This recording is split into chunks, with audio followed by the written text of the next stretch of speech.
सुरनितं विनिसेविता नवाम्बुरुहलोचना अभिनवाम्बुदश्यामला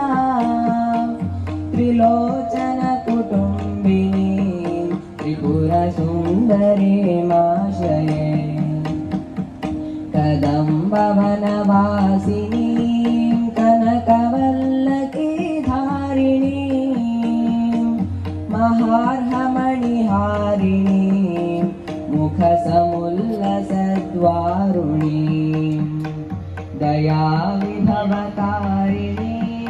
विशदरोचनातारिणी त्रिलोचनकुटुम्बिनी त्रिपुरसुन्दरीमाश्रये कदम्बवनशालया कुचभरोल्लसन्मालया कुचोपमितशैलया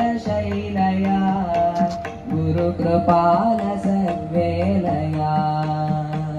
मदारुणकपोलया मधुरगीतवाचालया कयापि घननीलया कवचिता वयं लीलया कदम्बवनमध्यगां कनकमण्डलोपस्थितां षडङ्गुरुहवासिनीं सततसिद्धसौदामिनीं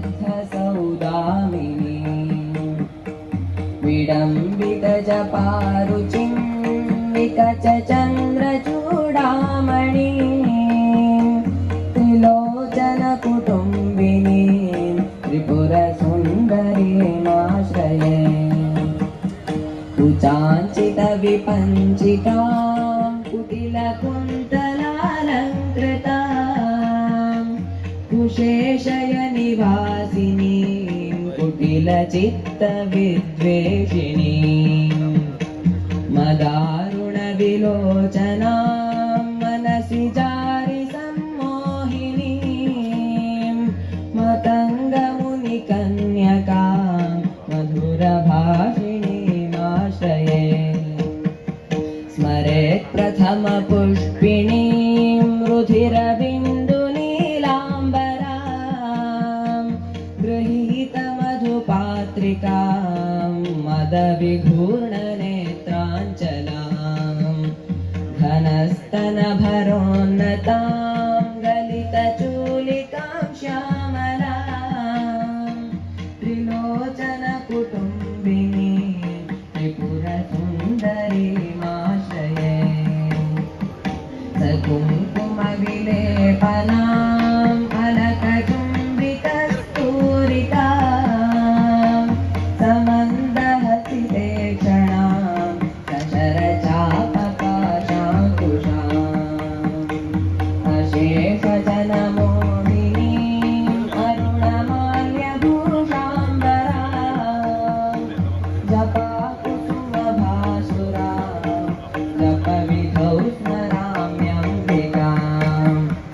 पुरन्दरपुरन्ध्रिकां चिकुरबन्धसैरन्ध्रिकां पितामहपतिव्रतां पटुपटीरचर्चारतां मुकुन्दरमणिमणीं दशदलङ्क्रियाकारिणीं भजामि भुवनाम्बिकां सुरवधूटिका चेतिकां सुरवधूटिका चेतिकां सुरवधूटिका चेतिकाम् इति श्रीमच्छङ्कराचार्य विरचितं त्रिपुरसुन्दरी अष्टकं सम्पूर्णम्।